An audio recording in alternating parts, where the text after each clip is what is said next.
up, everyone, and welcome back to the PlayStation Drive. This is our 78th episode, and your ears are not wrong. This is me, Court, hosting, as Matt's a little under the weather. But don't worry, though, because we have the man on the moose, the weatherman on the moose, Mr. Ryan Turford joining us. How you doing today, Ryan? I'm doing well. I'm excited to talk PlayStation with you, Cord. It's gonna be a fun day. I'm sure we got lots of fun topics to talk about, and there's one topic in particular I'm already ready for you to be, a little disappointed in. I don't know if I'll be disappointed. I added it in there for you because we talked about Black Friday, and I think we've done it like to death. So we have a great show for everybody today.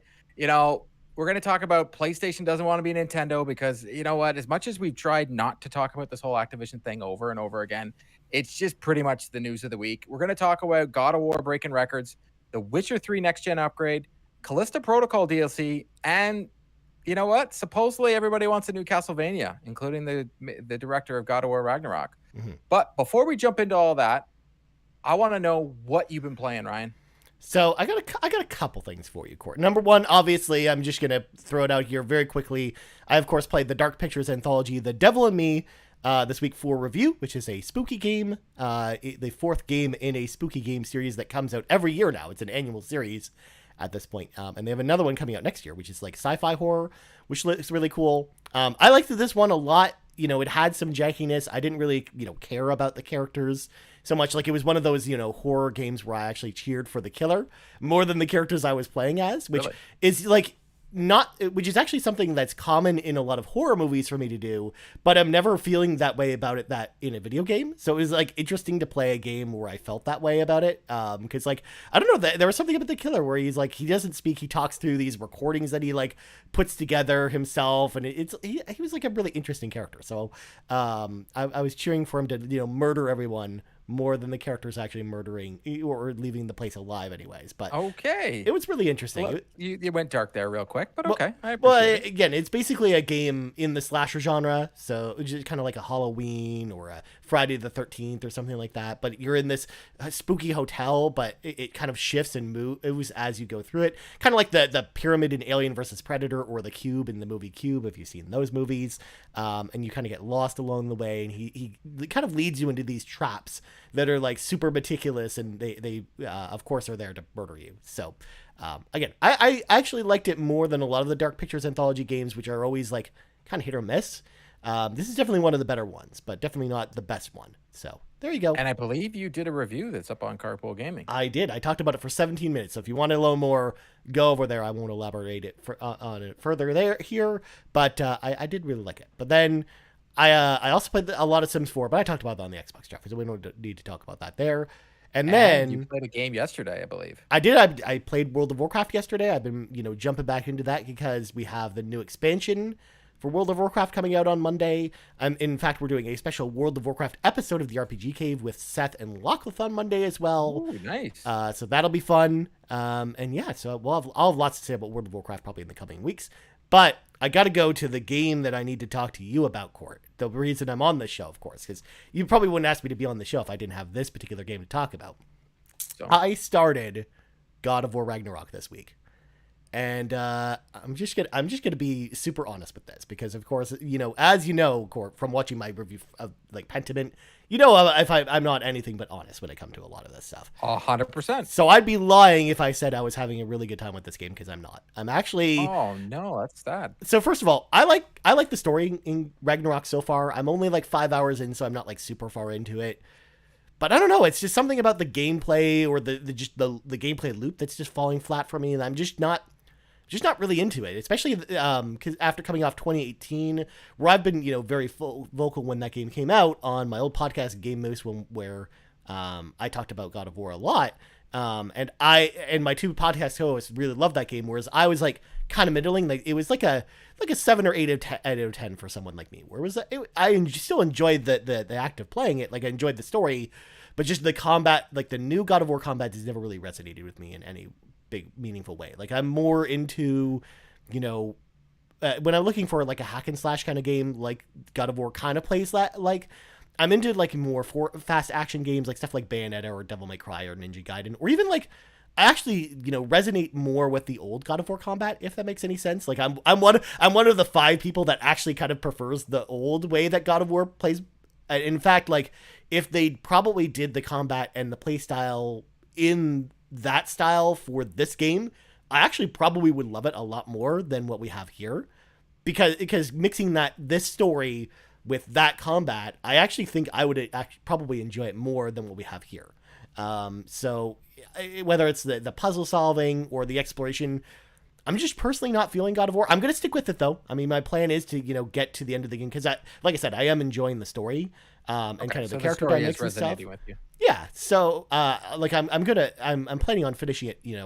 Despite my shortcomings with the combat and whatnot, but it's just I also feel kind of similarly to about God of War that I did about Horizon, where it is a bit of sequelitis with this as well. Where I'm not really, I'm not really feeling like, other than story, which I feel like the story is elevated a little bit from the previous story. I'm not really feeling like any big improvements with the way this game plays versus the last one. So it kind of feels like I'm playing 2018 over again, but with a different story in a lot of ways. So those are kind of my shortcomings with it. But again, I'll stick with it. I'll probably talk about it more probably when we get to our Game of the Year conversation at the end of the year. That'll probably be the next opportunity I'm going to be able to talk about this on, or maybe on Twitter. I'll probably talk about it on Twitter. I actually like the fact that you're not head over heels for it, because like that's one thing I love about everybody over here at Carpool. We all pretty much have different gaming tastes. Like Yeah. you had your shortcomings with Pentiment, but in the end, really liked the game. Mhm. Me, I was like 2 hours in texting you going, I can't play this game anymore. Like it's burning in me. I just don't want to play it. Yeah. And that's fine. Like, not everybody's always going to agree. When we'll get into game of year discussions, I'm sure the game Elden Ring will get mentioned 1,500 times. That's just not a game for me. I never played it, so I can't say that it's not a good game. It's just I knew it wasn't a game for me. And you know what? If you don't like God of War, you don't like God of War. It is what it Yeah. is, right? It's no one should get all bent out of shape. Oh yeah. At least you're trying it, right? Like, if you could change one thing besides the combat, you've already mentioned the combat. So if you could do one thing, you're the game director of this game, what would you change? Move the camera 5 feet back. It's Okay. too close to Kratos. It like bugs me a lot that the camera is so close to Kratos that I feel like he takes up so much of the screen that I actually don't get to admire the visual landscapes that they put together as much because the camera is so focused on Kratos. So more of like a Uncharted, Yeah. because they're a Yeah. lot farther Like back. a Naughty Dog style camera, like okay. that kind of distance. I think that would be the first thing I would change.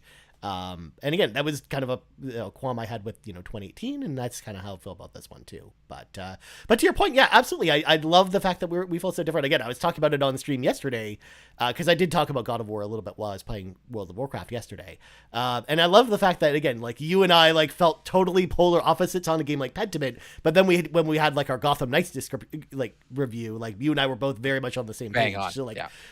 you and I always come together on a lot of games, but then we also have like we're almost like polar opposites on certain other games. So I like that. I like the fact that we're Which a is little bit good. different. That's why I actually like having conversations with you. Same with Kevin from Save the Game.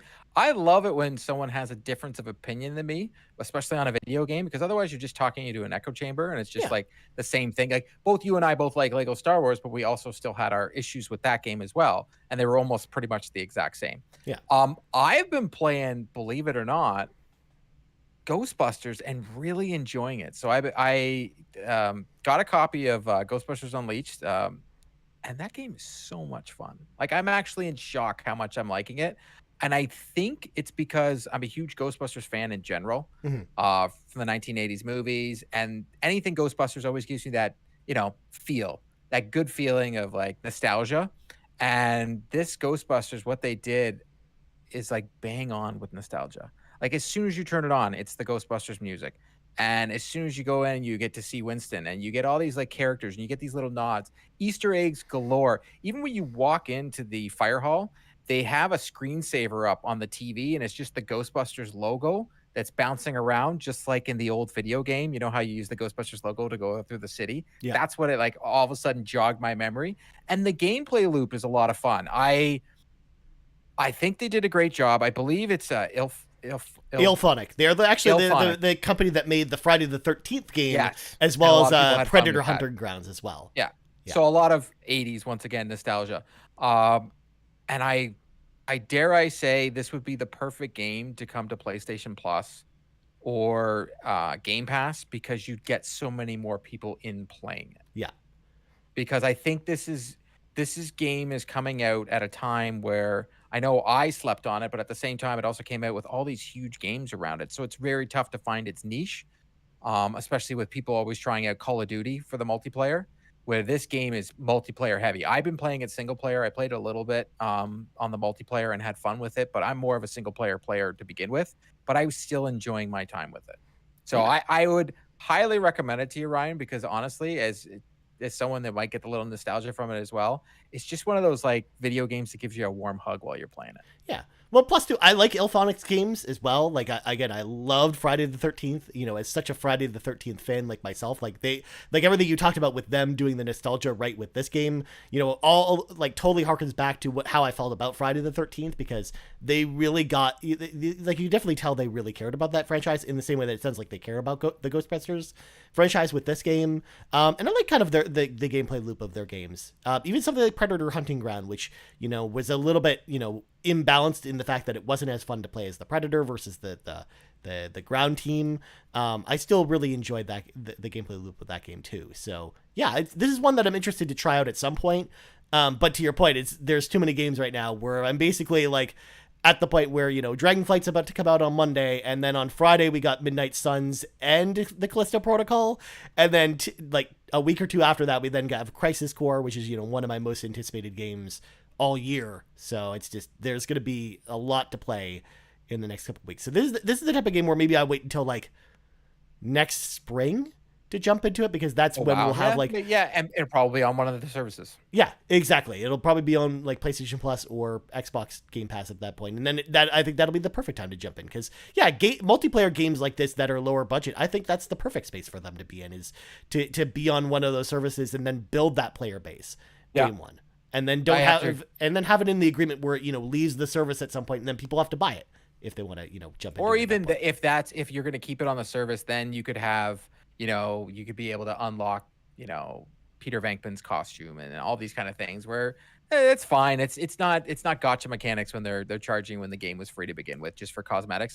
Yeah. I never have a problem with developers charging for cosmetics of a game. I know some people do. I don't understand the it's just cosmetics. It's up to you whether you want the person to look like that or not. Yeah, the only thing you have to worry about is the problem that, you know, a game like Overwatch 2 has, where they've balanced the cosmetic pricing like way out of whack, where everything costs way too much money, where it's like the cheapest skin in the game is $22 American. That's a So bit ridiculous. Yeah. yeah, like you're paying 30 Canadian dollars for a skin. I'm like, I could buy Ghostbusters with Yep. the amount of money it would cost for a skin in Overwatch 2.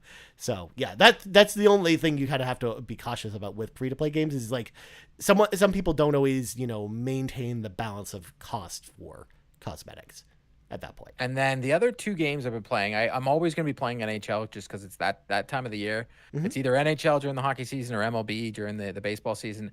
I've been purposely playing games getting ready for Callisto Protocol on Friday because I'm just like, "Whatever, I can jump into this, I can jump into that." So I've been playing the Ragnarok, DLC on, Assassin's Creed Valhalla because I got out of that game. I got so Valhalla'd out because Mm-hmm. it was just way too much. That was the first Assassin's Creed where I'm like, yeah, I just don't even want to play the DLC. I can't play any more of this game. I'm Yeah. having fun being in there, but at the same time, I'm already feeling that, ooh, this feels like the loop is just it's getting to me again. This was the first Assassin's Creed in a really long time where the story didn't resonate with me in a long time. Where I was just like, all right, I guess that's where we're going with this. It was just one of those where I was like, sure. I just thought there was way too many mechanics. And then I've been playing just recently. My daughter and I started playing, and we got it on sale in the PlayStation store for the Black Friday sale. Is Sonic Frontiers. Yeah. I'm excited to hear what you have to say about this one. I'm liking it. I don't know, man. Yeah. That very first level where they jump you in, it looks like Sonic. It's very fun. We actually, you know how you can retry it? Yeah. I think we played it. I'm not gonna lie, for about 25 minutes, we just kept playing the first level because I wanted my daughter, first of all, she has become a huge Sonic fan from the movies, Mm-hmm. not the video games. Sonic 1, Sonic 2. We saw Sonic 2 in the theater. So she was playing Bratz from the makers of Outright Games, and it came up on the PlayStation sale, and she could see Sonic. And she looks at me and she's like, "Can I see it?" I'm like, "Sure." So we get out of instead of playing that game, we hop in, we look at the trailer, And she looks at me and she goes, "Can we get this game?" And I'm like, "Well, okay. Like, I gotta be the parent here." I'm like, "How much you got for your allowance?" So we go in, we go look how much money she's got in her piggy bank, and she's like, "I'll give $15 towards the game, Dad." I'm like, "All right, keep your $15. All right, as long as you were willing to do it, let's get the game." We're, I, both you and I are very lucky enough that a lot of times we get codes for games. So I'm like, you know what? Mhm. I'm gonna buy this game. I want to support. I just want to play the game anyways. And we haven't stopped. Every day since we bought this game, she comes home from school, she goes in, she plays Sonic, and I really appreciated the fact that we could play that first level before we got into the open world over and over again, Yeah. because it really got her into the mechanics. It really got her used to the jumping and the pressing square because there's not that many buttons. Mhm. It really isn't. Yeah, But I they like go the with like gameplay loop. they go with a very classic Sonic style where it's just like you Yeah. got very few buttons you kind of have to manage until you get to the open world part where then you have a little more like you have a lot more skills you kind of have to manage with some of the combat and stuff. But yeah, I mean, between you, me, Seth, Sean, Matt, like we're all playing this game, and I think the consensus across all of us is we all like it. So Yeah, I'm very confused. Like, this was one of the ones where I'm sure you saw in our Discord, I was waiting for it to go on sale. Like, yeah. this was one of the games where I wanted to get, and then you reminded me at the time, you're like, it's coming out at the exact same time as God of War. Like, Court, you need to understand you are playing nothing but this game. And I'm like, all right, fair enough. And I am so glad I jumped into it. I grabbed that and Saints Row, and I know you played that as well because Yep. Saints Row was on sale. I got the physical copy of that off Amazon for very cheap price. Mhm. I think it was $30 or whatever. I was Well, like, they I can't say actually no to this. the funny thing about the physical price is they actually never adjusted it to the US dollar price. So it's $59.99 in the States for, Saints Row, like brand new when it came out, but it was $59.99 Canadian on launch day because they just kept it the US pricing but then didn't do the conversion between currencies, which is funny. So it actually isn't like a huge sale, but it's still pretty cheap for that game because again, it only came up with a few months ago. I got it for $30, but I will say this. I was a little frustrated that I did get the Xbox version of the game. Right. Because the PlayStation version of the game was $49.99. Yeah. $30 for the PS4 version, $49.99 for the PS5 version. I'm still never gonna get off that hill of, please, Sony, just do what Xbox does because it makes zero sense to me of the charging for the different generations of the game. Mhm. Well, frustrates me just a wee bit. I mean, Court, speaking of, price disparity, I don't know if saw the Cowabunga collection on sale, the Teenage Mutant Ninja Turtles. I did not. Cowabunga collection, but the reason I bring that up is because the PS5 version and the Switch version are $5 more than the physical copy for Xbox or PS4. That doesn't make any sense. No, it makes no sense, especially because the Xbox copy comes with the Series X version. So it makes literally no sense as to why the Switch version costs $5 more than it. But it's a thing. Yeah, that's a thing that shouldn't be a thing. But whatever. What do we know, Ryan? I don't know. But what do we know? Let's get on with the stories because speaking of PlayStation and Nintendo, Sony claims Microsoft's strategy is to make PlayStation like Nintendo. And reportedly, PlayStation was offered Call of Duty for 10 more years extra on the contract and turned it down. So I'm going to read a little bit from a VGC article from Andy Robinson here. Sony claimed that Microsoft's true strategy behind it is proposing acquisition of Activision Blizzard is to have PlayStation become like Nintendo and not compete in the 18-rated shooter space. Now, I've seen a lot of quotes about the being like Nintendo, and everybody always forgets the 18-rated shooter space. Mm-hmm. The comments were made in a newly published response in the UK regulator Competition and Markets Authority, the decision to expand its investigation into the proposed acquisition. In its 22-page response, Sony Interactive alleges that if the deal were to go through, users would leave PlayStation's ecosystem, Microsoft could raise Xbox prices, and independent developers would be harmed in their fallout.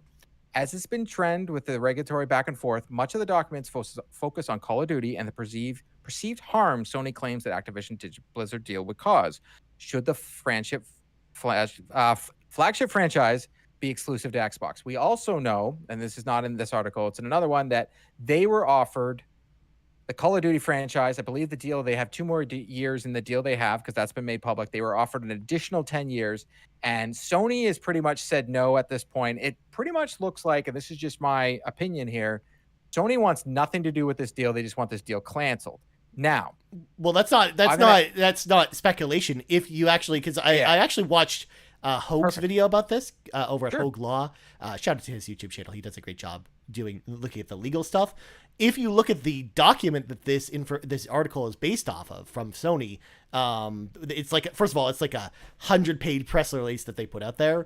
But one of the very first sentences in there is that it's unacceptable to Sony if this deal goes through at all. Like the stance in their wording has now officially changed from, we don't want Call of Duty to leave, it's too important to PlayStation, to now the wording is this deal can't go through at all, and if it does, it's unacceptable, and we will, do what we can after it goes through to fight this as much as possible.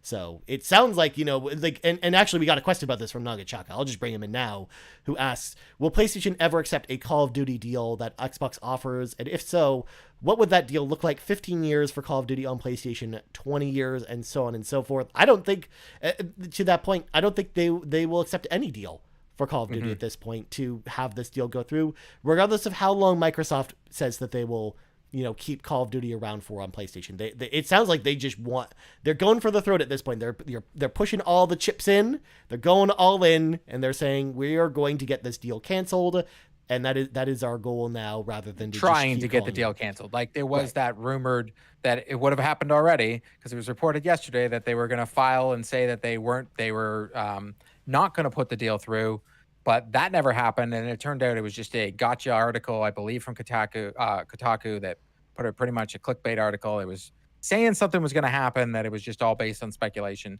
And then when you read the article, it actually contradicted itself and said that this is just what we were thinking might happen based on all this information. Now, my question for you is, Ryan, we're not legalese, so we're not going to get into it. I just want your opinion on the fact that three things here. One, do you think this is a good strategy for Sony, considering the amount of things they've done in the past, especially surrounding this game, that are pretty much exactly what they have done and no other developer has done, no other manufacturer has done? They've pretty much done exactly what they said Microsoft is going to do, and you think it's maybe because they might be afraid of it. Two, do you think bringing Nintendo into this now, and Nintendo now having to make statements around it, pretty much saying they don't care, is that smart? And then three, now you have Activision Blizzard saying that they will fight tooth and nail. So do you think that would hurt any negotiations in the future?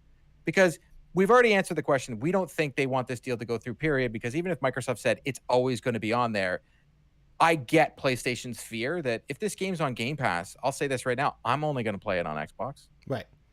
Yeah, at that point, why buy it on PlayStation? Especially because, too, there's a bunch of redacted portions of their of the statement that Sony put out there, and it sounds like some of the redacted statements point to the idea that the PlayStation was asking for a concession to be made in the deal that they wouldn't be allowed to put the game on Game Pass, and Microsoft flat out said no, because that's crazy. Like, they want the game. Sony asking for that is crazy pants. Well, not only that, too, they also asked for the marketing rights to Call of Duty still, even with under Microsoft's control, which of course Microsoft. Well, you can see here in Canada, if you buy the Xbox version of the game and you look on the back of it, it says #1 place to play is PlayStation on the Xbox package. Yeah, well, especially when you get 35% bonus XP, for the Battle Pass just for playing on PlayStation, like it's definitely a bit of a competitive advantage. So yeah, as far as them bringing Nintendo into it, I think it's them just, throwing that out there as to try and, dissuade Microsoft's argument by Microsoft saying, hey, by the way, Nintendo is surviving just fine without Call of Duty, and you don't need to be there. Because Sony knows, I think in the back of their minds, that they could make a first-person shoot, an 18-plus first-person shooter, and it be successful like it was before with Killzone. Hey, they've got one that's very good. It's called Destiny. Well, that's a teen-rated shooter. It doesn't fall into the same camp. No, that's true. It doesn't fall into the demographic they're citing here, though. Fair enough. Because yes, I agree. I think it's funny that the company that owns Bungie is saying that they can't compete in the first-person shooter space. But then when they preface 18-plus first-person shooter space, again, it makes more sense. Because, Destiny's a teen-rated game. Because it doesn't have as much gore and blood in it. But again, like Sony could bring back any of its old franchises that were mature shooters, like SOCOM or Resistance or Killzone or anything like that, and be able to compete in that space. Sure, it won't be as big as Call of Duty, but they don't need it to be as big as Call of Duty, because again, the way that they're phrasing it in this, in their arguments, is that Call of Duty, like, they're treating Call of Duty as a first party property and not a third party game, where because they make so much money that from the 30% that they make off Call of Duty, that they treat it like a first party game, which is definitely not. And that's what they're really fighting here. And when you really look at it, they're looking at, hey, we've been making so much money off this game in the last couple of years. You can't do this to us because we're who we are. Which, as much as this is a Sony podcast, yeah, I don't know, man. I just think they're playing with a lot of fire here, especially now that you have Activision Blizzard actively. What's going to stop Activision Blizzard after this 2-year deal and said, you know what? We'll just do an exclusivity deal with Xbox after this, and you could just suck it. Like, well, I mean, like Microsoft will have all that money just sitting there, right? and they're costing, like, my biggest look at this is a friend brought it up to me. They're costing shareholders money here. PlayStation fighting this as much as they are, because there's money to be made here for the sale of Activision Blizzard. So if you're Activision Blizzard shareholders, after this deal's done, you might have a sour taste about PlayStation. Yeah, like I think, if this deal doesn't go through, to your point, I don't know if they like sign an exclusivity agreement with Sony anymore. Like, I think even if they don't even sign with Xbox, because maybe they're sour about Xbox not being able to get the deal done, they might just decide to not take that money into just make this game the same across both platforms. Or maybe that's their avenue, that maybe they put it on Nintendo Switch instead and say, here you go, Nintendo, because we don't want to work with either of these guys as much. So yeah, it's going to be interesting to see how this plays out. I know the FTC, a lot of people were worried on Twitter about the FTC indicating that they are going to sue and kind of jump in there. But I know that Hogue has, pointed this out as well in his video, that there's not really much to worry about there, because that's something that would have always happened. And the FTC actually can't really block the deal per way. It's a different division in the United States, but they can, put the FTC are the ones that basically negotiate the concessions for the deal to be approved in North America. So this is more just them basically getting ready to then settle the suing out of court with whatever concessions they want for the deal. Like, that's kind of how that's being positioned. So I'm still not worried about this deal not going through at this point, but it definitely sounds like there's a possibility that there's going to be some steep stipulations put on this deal. And at that point, it is entirely possible too that Microsoft just walks away and they say, no, this is, like, it's not worth it for, whatever, if the stipulations are too high.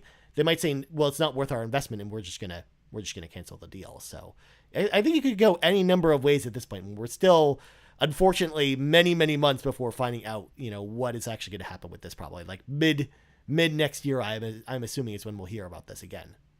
And it's funny for me, as someone that plays on either console and doesn't really care. I'm just like, whatever, just let me know which games are coming to Game Pass and which ones aren't. I otherwise I don't care. Like, nothing about this. I'm not a big Call of Duty guy. I have the campaign. I started it. I think I played about an hour and I was already like, whatever. I went back and played Assassin's Creed. Like, that's how much I didn't care. It just didn't get to me. It doesn't click with me, those games. They're just not for me. Yeah. It is what it is. But Diablo, that's a huge game for me. But what I would want more to play it on PC. So if it was a Game Pass game, I would play it on PC. I wouldn't even play it on Xbox. I wouldn't even play it on PlayStation. But you'd be getting it on PC Game Pass too, Court. Yes, exactly. You're right. But that's where I'd be playing it. Right. So I don't know. It is what it is. But good news, though, God of War Ragnarok is the fastest selling first party game ever. 5 million copies sold in its first week. Mind you, it's funny. This news comes out and I was like, well, that's amazing. And then we hear what happened with Pokemon. And I'm like, yep. Okay, maybe Sony, maybe you want to be Nintendo. Like, maybe you really want to be Nintendo, because they just sold 10 million copies of a game that reviewed not so great, is janky. Everybody's saying it is what it is, 10 million copies. But I want to get back to Ragnarok selling 5.1 million copies in its first week is huge for Sony. Yeah. I mean, it's not surprising. I mean, again, it would have been more surprising if this was a PS5 only game and it sold that much, but because this is on PlayStation 4 and there's just a huge install base, and I mean, I still think there's a lot of people out there with PlayStation 4s who got God of War, the original, and really enjoyed it. So yeah, I think this move actually makes a lot more sense as to why, this sold better than something like Horizon or even Gran Turismo, because Spider-Man only did 3.3 million copies. That was number one on PS4. Yeah, but that's a comic book game. No one cares about comic books, Court. That's just how that works. And Last of Us Part 2 sold 4 million copies in its first 3 days. And that's actually more surprising to me than this news, because that is a PS5 only game where you just have so much more of a limited No, audience. Last of Us Part 2 was PS4. Oh, sorry. I thought you said Last of Us Part 1. That's okay. That's my mistake. But anyways, getting back But to my question to you is, do you, because this game is great, and I 100% agree with your take on if it's on both consoles. Mind you, here in Canada, I'm sure you've been starting to notice you can see PS5s in the wild a lot. yeah. I saw a whole stack of them at Best Buy. My source, Walmart, has them. They seem to be readily available now. It's the God of War edition. You see them everywhere. My question to you is, this is amazing. I love the game, but does Spider-Man 2 beat this? Maybe. I would say no, because it sounds like Spider-Man 2 is going to be only on PS5. So, and don't get me wrong, I'm not saying that's the only factor at play here, but I think that's probably the biggest kind of detractor. Where even though there's still probably going to be 25 million PlayStation 5s out there by the time Spider-Man 2 comes out, that would mean you'd have to have an install base of 1 in 20. 25%, 20% install base, which just very few games ever reach that. Like games like Mario Kart 8 on Switch, for example, reach that total, or games like Breath of the Wild reach that. And I don't know if Spider-Man has that much demand behind it, especially because I think we would have seen that with something like Miles Morales more than Spider-Man 2. But that was also, again, PS4 and PS5 at the time. So I don't know. I think Spider-Man 2 probably does less numbers than that, but you never know. I could be surprised by it. But what do you think, Court? Well, I think I have to agree with you on the fact that it's only going to be a PS5, but with that many PS5s in the wild and it being Spider-Man, and I truly think video games have become more of mainstream than they ever have, even as the release of Spider-Man back on the PS4 era. During the pandemic, video games became more of a conversation. Like, friends of mine that didn't even have consoles all have consoles now. I know many people that are like, "Hey, as soon as you see a PS5, let me know." Like, it's become more of a thing now, and Spider-Man being so huge, I think it might actually do it. Yeah, it might get closed again. That's my take. I think think it might I think actually they're pull going it to off. be in similar ballparks, and you might be arguing between less than a million copies probably between the two of them. So, Yeah, you're right. You're probably a bang on right there. yeah. Well, enough about that. The Witcher 3 next gen update was announced, more with the details. December 14th, we're getting this game. It has improved visuals, including ray tracing, improved screen space reflections, improved foliage, better textures, more visual improvements are coming to the game down the road, even from them. Camera controls and UI changes, rediscover the content from a new perspective. We've added an alternative camera option that'll bring you closer to the action, combined with alternative quick sign casting options, map filtering, and options to dynamically hide the mini map. So I'm making the game just look way more beautiful. A photo mode, which I believe will be the most addictive thing there is, especially on this game, because it was already looking amazing on last gen consoles. And now we're going to be having the next gen version with photo mode. Integrated mobs. We've included some community made favorites in addition, which is always great. Quest fixes. You'll be asking for them. And there's going to be more content with Netflix DLC. So they're going to be having they're going to be having missions that are going to be coinciding with the Netflix cross progression. So you will be able to, and I've looked, unfortunately, I am not of that person. I looked at my PS3 and PS4, they're gone. I didn't save them. That's on me. So I will have to start this as a brand new. So if you do have your old save files, you will be able to. I don't know how it's going to work. They haven't really, all they've said is it's going to work. So my guess is it's going to be a lot like Spider-Man on the PlayStation, where you load in the old save and then you have like a screen, and then just you load it in again. So you have to pull it from the cloud, load it into your console, and then load it into the game. And then the game will then click it and then make it into a new one. I know on the Xbox, it'll just be, Yeah, it'll just work. it'll just work. Yeah. Unfortunately, it just made it easier. But Ryan, are you excited for this? I know I am, but I wanted to get your take. So this is awesome news for Witcher fans. If you liked Witcher 3, it sounds like, there's a lot of bells and whistles and reasons to come back besides, the prettier visuals. I don't like The Witcher 3, though. I personally don't like that game. I played it for, 50 hours and was like, well, this is kind of boring and I just don't care. So it's not a game that I really personally enjoyed, but I've also never really been like super into the Witcher series, because I've played every game of the series, even going back to Witcher 1 on PC. So I mean, I've played all three of them, but it's just a series that that they always review well, and I always think, man, I'll buy the newest game because hopefully I'll get into it. Like this will be this will be the one that brings me into the Witcher franchise, and none of the games have done that for me. So I'm just not personally into The Witcher 3, but I am glad that the CD Projekt Red is doing this now after doing the Cyberpunk next gen update, which I think was a good update for that game as well. To then doing Witcher 3, like I think that they do really good next gen upgrades like this, so I think that this will be a good addition. But I'm just not personally excited about it because again, I know that I'm not going to go back and play this again. Plus, it's coming at the same day as Crisis Core, which again that takes top billing for me at on December 14th. So there you go. What do you think, Court? And for me, it's more of whenever I finish Callisto Protocol. Yeah. Then I'm moving on to The Witcher. I'm gonna try it. Am I gonna finish it? I'm not sure. It'll see if it catches me again. The Witcher was one of those games that I actually never finished. Last time it just I put like 100 hours in it and I still hadn't finished it. I think I was in the castle and you had to keep going back and forth, and I just was done. I didn't care anymore. I was just like, I'm out. So we'll see if I jump back in this game. It sounds like the photo mode will be addictive. Sorry, it sounds great. The camera controls, all that. Like they sound like they've done a really great job. So we'll see. I have a funny feeling it's going to be topic of conversation for a while. A lot of people are going to be talking about it, but we'll see if it actually stays in the conversation. It's a lot like even Cyberpunk. If you remember, it had its week where everybody was like, oh, yeah, no, the Netflix show is great. I'm loving this game again. And then you don't hear anything about it except the diehards. Well, the good thing that this has going forward is it basically is coming out at the tail end of review season and then over the Christmas holidays. So by the time the conversation might die down about this is when we get Dead Space coming out or Forspoken or all the January games that are coming out because they're all coming out like mid-January. So that gives it a good month buffer to play this. And it's free, by the way. This is a free next gen upgrade. So if you want to, even if you don't have this game in the PlayStation Store and the Xbox Store, it doesn't matter what store.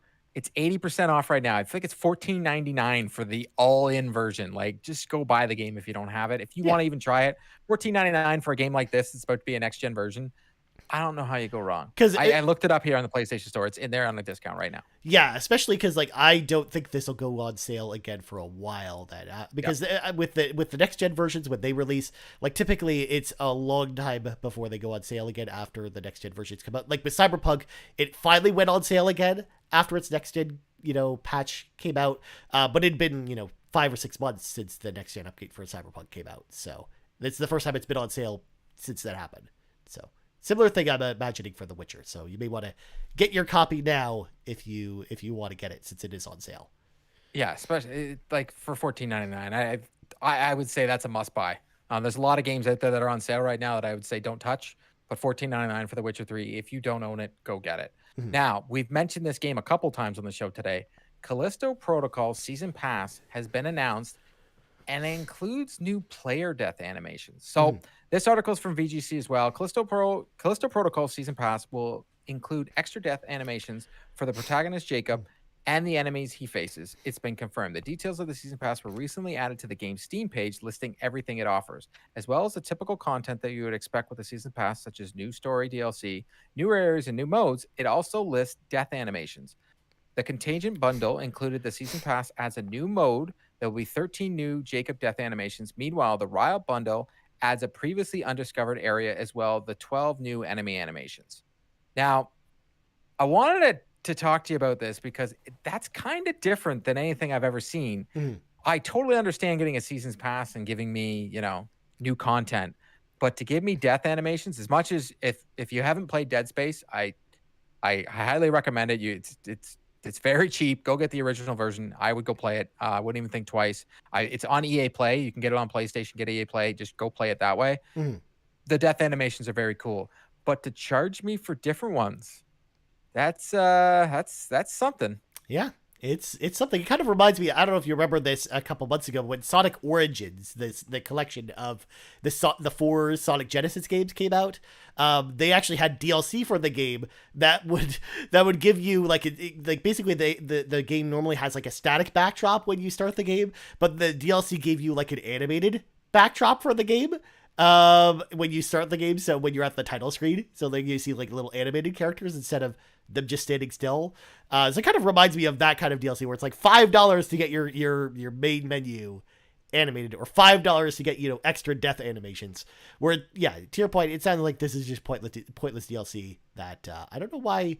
Like sure, it's cool I guess to get more deaths, but I don't know if I need to pay for this. Is what I would throw out there. But Yeah, it seems weird to me. yeah, like I am all for the extra. Like this is definitely a game that I'm going to play. Be totally honest with everybody, I won't get the DLC right away. I'll wait for it to go on sale, like I do with most DLCs now, because I find that if the DLC doesn't come out as soon as the game, pretty much months after the game, I have a hard time getting back into the game to playing the DLC. Yeah. I find it every single time DLC come out for games, nothing draws me back in. And the very first experience I had of this is when the Frozen Wilds came out for Horizon, and I just had a hard time getting back into the combat of the game. Mm-hmm. So I really like the way Naughty Dog does their DLC, where it's just another adventure. It's not really just an extra level. It's like, hey, here's like a 6 to 8 hour experience. Go have fun with it. Yeah. Then it's easier to get back into. But we'll see how this goes. But I'm very excited to play Callisto Protocol. I have pre-ordered it. I can't wait to jump into this game. Yeah, same. I'm pretty excited for it. I mean, I love Dead Space, and I love the team that made it, and they're all working on this game. So I think it looks like it's going to be pretty cool. And again, like that between that and Midnight Suns, I think it's going to be a good Friday next Friday with some good games. So I'm excited for both of those.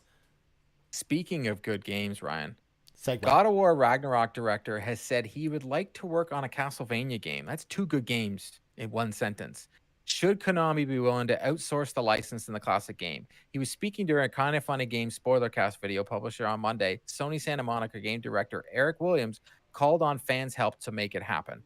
So I've been waiting all show, Ryan. Give me your take. I love Castlevania. I remember fondly from my days on the NES, on the Super Nintendo. It's one of those franchises I still to this day am just so confused. But then again, that's Konami for us, where they take such a awesome game with an awesome story, and they're just like, hey, they made Symphony of the Night, and we're like, all right, that's it. Yeah, we'll give you stuff, but it's just not what we want. That's not true. They gave us lots of stuff on the portable consoles, but yeah, like Castlevania's always been a series that's really struggled to fit in 3D. And I don't mind the Lords of Shadow games, which were the games that we got on PS3 and Xbox 360. Those games are made by Mercury Steam, who did Metroid Dread, which is another game that I really enjoy. So like the first one, for example, Castlevania Lords of Shadow, the original is pretty good.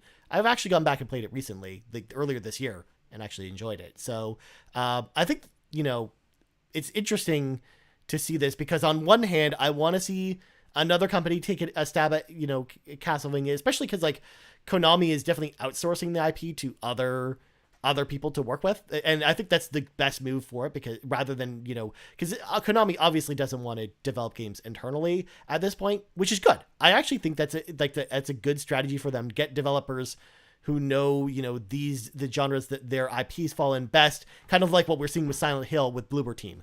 As much as people hate Bloober Team, I actually think that's an awesome move, and definitely like the best way we could see Silent Hill come back. So, well, on one hand, I would love the idea of, Konami farming this out to another place, but I just don't like the new God of War combat, and I'm afraid that they would put that into something like Castlevania. It all makes sense, which makes me sad, because like I don't want like, as a Castlevania fan, I'm like that, like it's great that it's back, but that'll make me not want to play it if they do something like that. Who would you want if you could have one developer? It doesn't matter what they made, like one developer, and makes Castlevania and brings it back and gives a different perspective, a third person perspective on Castlevania. Team I think Ninja. that's what pretty much everybody wants. Team Ninja. Eh? I want Team Ninja to make Castlevania. Sure, Jesus. They make games that are over the top. They also make games that are Souls-like games. I don't want it to be a Souls-like game, because they've made other Soul games that are not Souls-like games, i.e. the Ninja Gaiden games. Like, I feel like... Okay, but that was still hard, Ryan. Jesus. I like hard games, though, Corey. And I mean, you're talking about Castlevania, a series that's always thrived on being difficult. Every single game in that series is on making sure you remember things where things are, and going back and going to do it all over again. Yeah. it's more memory that their games. But anyways, continue. I'm just saying that like I don't like I Team Ninja. I like their style. I think it would actually work for Castlevania Fair. in a big way. I know a lot of people say FromSoft because of what happened with Bloodborne. I mean, I also don't want to see a Dark Souls like clone of Castlevania. Like that's not something I want to see. As much as people love Bloodborne, I just don't think that's the way you bring back Castlevania either. I think you bring back Castlevania by giving it to a developer like Team Ninja or Bandai Namco. I think is another company that could do Castlevania really well. Or I'm trying to think of another good company for that, but either way, I would prefer it not be Sony Santa Monica. Plus, if that happened, it would then, probably would end up as a PlayStation exclusive. And I mean, Castlevania is a game I would love to play everywhere, like even on Nintendo Switch. So like, I feel like for that, IP to come back, I feel like it would hurt it actually by keeping it on one platform versus Silent Hill, which was always kind of a niche IP to begin with. So it doesn't matter as much, I think, that it's a timed exclusive on PlayStation 5. Whereas Castlevania, I think it would hurt the IP by keeping it exclusive to one console. So that's my thoughts on it. But what do you think, being the non Castlevania fan? What do you? Well, What would you want to I'm see? not a, I really liked, love Symphony of Night, and I have fond memories of playing Castlevania. I just wish someone would make a newer version of Castlevania, and we could get. I want a dark version of Castlevania, almost like the Matt Reeves Batman. How we got back to Batman being a dark character. To me, Castlevania is dark, and I would love someone to take it and go all the way with it. Heck, I would even like a movie. I wasn't a fan of the animated series. I went and I watched it. It just wasn't for me. Mhm. But I want a dark Castlevania, and just Jesus, let Naughty Dog do it. Yeah. Yeah, I don't know how well they do the combat in those games, but I would definitely be more excited for a Naughty Dog Castlevania game than a Sony Santa Monica Castlevania game, Sure. if that makes sense. Well, it's that time again, Ryan, where we're going to let everybody into the car. So, Brian Eck writes, new PS5 owner here. What accessories would you recommend as a must have for the PS5? Thanks, and I look forward to the show. So I'm someone that doesn't really, usually buy a lot of accessories for new consoles. There are a couple Mhm. that I'll point out. Obviously, controllers. I mean, you can Yep. never have And enough they're on controllers. sale right now, $69.99. Yep. If you want to have your console look like a cool color, I mean, the faceplates are actually really cool. I think they're good accessories, but those are the things you don't get right away, I think. Mhm. The things you might look at right away as a new owner, and there's two I'm going to point to. Number one, if you watch a lot of media apps, or if you have like a disc-based console, and you're going to watch Blu-rays or 4K Blu-rays on it, I actually think the media remote is like a really good add-on device for the console. And plus, you can totally navigate all the menus on the console outside of the apps using the media remote. So I actually got one at launch as someone who watches a lot of movies, and I actually think that it's a really good device. So that's one I would recommend if you're looking for that kind of thing. And then if you're looking for a good headset, or if you don't have a headset already, I actually think like the Pulse 3D headset that they came out with for PlayStation 5 is actually like a really good headset. It takes advantage of the 3D audio in a really great way. And it's the headset I've been using with my PS5 ever since it came out, and I really enjoy using it. So those are probably the two accessories I'd point you to. But Quarter, is there any other must-have accessories that you would point Brian to that besides the ones I pointed out? For me, there's two. One, the HDMI cable that comes with it is way too short, so it actually gets stretched out, and it's if your TV is wall mounted and your PlayStation is below it, the cord is just honestly, it's just too darn short. I believe it's only 4 feet, and then the one that comes with the Xbox was 5 feet. So go to the source out here in Canada, and they actually have a very good HDMI 2.1 controller that's at a very reasonable price. And then my second thing is the controller charger. The charger mount, like I can't live without it. It's one of my biggest gripes about the Xbox. Everybody's like, "Oh, you can get the battery packs." I'm like, "Yeah, but why didn't it just come inside the controller so I could just buy a controller charger?" So now I'm having to buy the battery pack and all this. But like being able to just rest my controllers and have them charged all the time and not having them plugged in, I just think it is. I know it's a minuscule thing, but at the same time, it's just ease of use. So Yeah. that to me. Um, the Muffin Mon, Mr. Kevin Ainsworth writes in, what game did you want to go on sale but hasn't? That's a good question. I know And he's the got good and ones every week. and honestly, there isn't one that I wanted that hasn't gone on sale yet. But to be fair, I'm one of those silly people that ends up with pretty much every game as it comes out that I'm like super interested in, and most of the games I actually wanted to go on sale on the PlayStation Store or across Xbox Store or physically, they all kind of went on sale this time. Like there was actually a ton of games that went on sale. In fact, just PlayStation Store alone, there was almost 1,000 games that were on sale. So you had They had almost some good everything. deals this year, yeah. Yeah. So I think like this year is actually like a better year for deals. So honestly, for me personally, there wasn't a game that I wanted to go on sale that didn't go on sale. But what about you, Core? Because maybe Mine, I'm the other I had two, but you know, one. Sonic went on sale yesterday, so I got that bad boy. Mine is PGA Tour 2K 22. But it I is just on sale. it's not though. Like the fact that it's still like $70, it's not really Whoa, a whoa, whoa, sale. whoa, whoa! That's still $20 off, my friend. That's Oh, still I know technically that. on So sale. this game has griped me for all year that it's just been extremely way too expensive because 2K does the you know, next gen version we're going to charge an arm and a leg for. I think they were the first. You and I have been talking about it the last little bit how prices have raised. I can't wait for a new 2K game, Ryan, to see what they're like 120 right out Yeah. of the bat. Like 2K for some reason, I believe it was 109 for this game when it originally launched. If you wanted the next gen version, and it's golf, you want it to look good. Like if you're gonna play it, and now when it's still like 89.99 and that's a sale, I'm like, you know what? I'm just gonna wait till this game's like $30 or someone throws it on PlayStation Plus because I ain't paying that kind of money for a golf game that I'm probably only gonna put like 8 to 10 hours in right now and then Yeah. jump into something else. But I wanted that on sale. Let alone the fact that there will be another one literally 9 months from now that you'll then want to buy all Exactly. over again. It's just 2K, man. People say a lot about a lot of companies, but man, 2K, you really, really know how to just put a lot of gotchas right off the bat. But anyways, Todawar, Mr. Toxtra writes in, what is the best and worst video game food? And what do you wish was real? So I'm guessing he's asking Like food in a video video game. Which food in a food video in a game video would we game? want to be real? Yeah, because I was gonna say the worst video game food would be cheesies because it gets all over the controller or any sort of cheese while Well, I you're don't eating. know. But Ryan, What about speaking of Castlevania, what about the wall chicken? Like the chicken, the oh, roasted chicken you like oh, dude, find yeah, inside a but that's random good. wall? Yeah, you're talking to a Swiss Chalet fan here. I'm all over the wall chicken. Oh no! Again, I love a good rotisserie chicken as much as the next person. I'll pair it with this chalet sauce. Beautiful. But you So probably good. but when it's been stuck in a wall for God knows how long, probably not Fair, very fair. appetizing. Wall But chicken might be kind of gross. yeah. I would actually say, and again, I don't really, obsess over video game food very often, but of course, have you ever played the game Dragon's Crown on No, PlayStation? Okay, so Dragon's that Crown does is like not sound a like something I would play. Dragon's Crown is like a side-scrolling, like beat 'em up action RPG.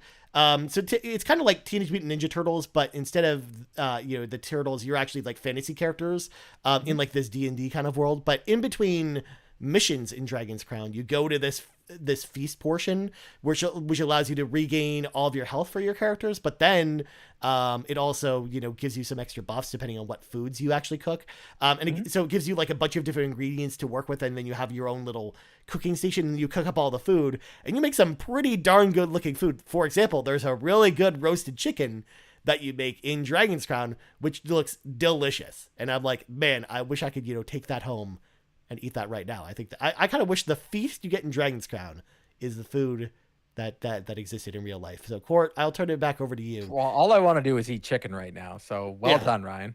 I think I'm good. gonna have chicken wings for dinner. Me, it's always been New Cola just because I like the Fallout series. It's also one of those games that I can never finish, but at the same time, I'm just like I just want to know what it tastes like. It's Yeah. like blue milk from Star Wars. I just gotta know.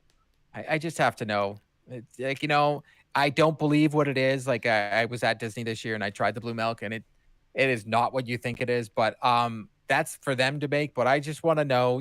They eat it with your cereal. Like, come on, I just need to know You're what gonna it eat tastes like. Nuka Cola with your cereal, Court? Oh my No, god. but I'm just talking about like I I see it know. in the show, I see it in the game, and I'm just like, is it like Dr. Pepper? Like, what kind of a pop is it? Like, it's in my brain. Nuka Cola's a Um, really good one. They have like very fancy bottles too. So yeah, I know they did some they brought it out for a limited time for a little bit, but I don't think it was for actual consumption. I think it was just to put on shelves. yeah. Darth Stridius writes in, if you had, and I definitely butchered that, but that it is what it is. If you had to create a Thanksgiving feast from a video game dish, which dish would you include in it? So again, Man, similar this is all question to the food last one. question. This is the Yeah. same, yeah. Yeah. I mean, So again, rotisserie chicken. I my, think we're going with my the answer's chicken. still the same. The Feast Yeah. from Dragon's Crown is basically a Thanksgiving feast right there. You're bang on right away. And I only think of, believe it or not, for some reason I don't know why. All I keep thinking about is The Witcher, because a lot of times when you walk into buildings in The Witcher 3, there's chicken everywhere and food everywhere on all the tables. So Mhm. I'm just gonna go with that too. Yeah. Um, Good the boy. tech with the specs comes in with a big one as usual, Mr. Steve Vigvari. We even did a poll on Carpool Gaming about this one. In honor of American Thanksgiving, what is the best pie and why is it pumpkin? Now, I'm going to be very surprised at your answer here, Ryan, because I know you don't like sweets. So for me, right off the bat, pumpkin pie is S tier. It's my favorite pie. It doesn't even matter if it's Thanksgiving, any time of the year. And then after that would be a blueberry and then an apple crumble. A lot of people kept saying apple pie. I don't like apple pie. Like, nothing about it is good. Well, that's because you're weird, Court, because apple pie is Well, great. we already know that. As someone who doesn't eat sweets now, going back to when I told the story about how I, don't currently eat sweets, I did used to eat sweets for, the first 15 years of my life. So I do know what pumpkin pie and apple pie taste like. Although, again, it's been, almost 25 years since the last time I ate either one of them. But I always liked apple pie. That was always my favorite pie. So even at Thanksgiving. So that would have been my answer. In fact, if I would have voted in the poll yesterday, Court, I would have voted for apple pie because I'm that person. The good news is, Ryan, pumpkin pie won that poll, and it wasn't even a contest. For you crazy people out there that want your apple pie, go eat that at the 4th of July or whatever. Go to your grandma's house because your grandma's definitely got apple pie. I don't know. That poll was 50-50 before I went to bed last night, Court. Something happened this morning. I think a certain someone over there whose name may rhyme with a certain judicial system may have skewed the poll a little bit. We had to make it work. It's okay. Summer Roy writes in, which is not a food question, finally. Which in the 2023 game that you're the most hyped for, not considering Spider-Man 2. So what game in 2023 are you the most hyped for that's not Spider-Man 2? So I have a couple answers for this one. The one I'm most excited for, I think, is Final Fantasy 16. Makes sense. Especially with, the pedigree of the team that's working on it, because it's the same team that does 14, which is one of my favorite games of the generation. Like, I am so excited for Final Fantasy 16, and I can't wait to play it when it comes out sometime early next year by the sounds of it. But then I got to throw Resident Evil 4 in there as well, as a huge Resident Evil fan. It's one of my favorite franchises, and I loved 1, 2, and 3 remake so much that I'm very excited to see what they do with Resident Evil 4, and it looks really awesome for what they've shown so far. So those are my two, and I would also throw Silent Hill 2 in there as well if we knew for sure it was coming out next year, but it's not confirmed for next year, so I will put that to rest. But what about you, Core? What's your most anticipated game outside of Spider-Man 2? So people probably wouldn't bang on this one, but mine would be Division Heartland. I was a huge Division 2 fan, and the fact that we're getting a free-to-play one, and I've seen some of the screens, and I've seen it's pretty much the Division, but like ever-changing free-to-play. I'm very excited to jump into it and see if it hooks me like it did Division 2. Because the easy answer for me all the time is going to be either like the show or NHL, because I truly enjoy those games. But the fact that I'm getting a new Division next year, it's kind of got me really excited. And then I guess the next on that one is I'm very curious about Forspoken.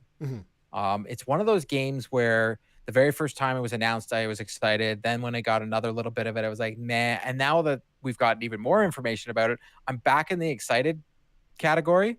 So I'm really hoping that game is just something new out in video game world. We've got a lot of the same games over and over again, and this looks like it's almost like got a little bit of Infamous in there with some powers. So I'm very curious about that game. Yeah, I'm excited that it's only a couple months away at this point. It's only 2 months away before Forspoken. So I'm excited to see how that pans out, and yeah, it's going to be in there. It's got some tough competition that month, and again, like 2023 is already looking to be an amazing year from games. So like this was like very hard to choose from, but which is why like even Spider-Man 2 probably wouldn't even be at the top of my list, even if we could probably pick it. Because and if Wolverine, rumored to be coming out next year, comes out. No, there's no way that's coming out next year. I don't think it is either, but it's rumored, right? We all got rumors. The rumor was started by Xbox. Of course it's not coming out next year, Court. Oh, good point. But that's all we got time for. But thank you, Ryan, for coming on. If people wanted to find you, where could they get you? So they can hit me up on Twitter anytime at Ryan Turford. You can also find me over on the Xbox Drive, or Xbox show with Sean Capri, or the RPG Cave if you want to hear me talk about role-playing games with Mr. Garrett Bland. We do that every Monday night on this channel, and the Xbox Drive, of course, every Wednesday afternoon on this channel. And then, of course, I live stream on the channel as well. Of course, youtube.com/Carpool Gaming, as well as a whole bunch of other stuff, putting up reviews and all kinds of crazy stuff.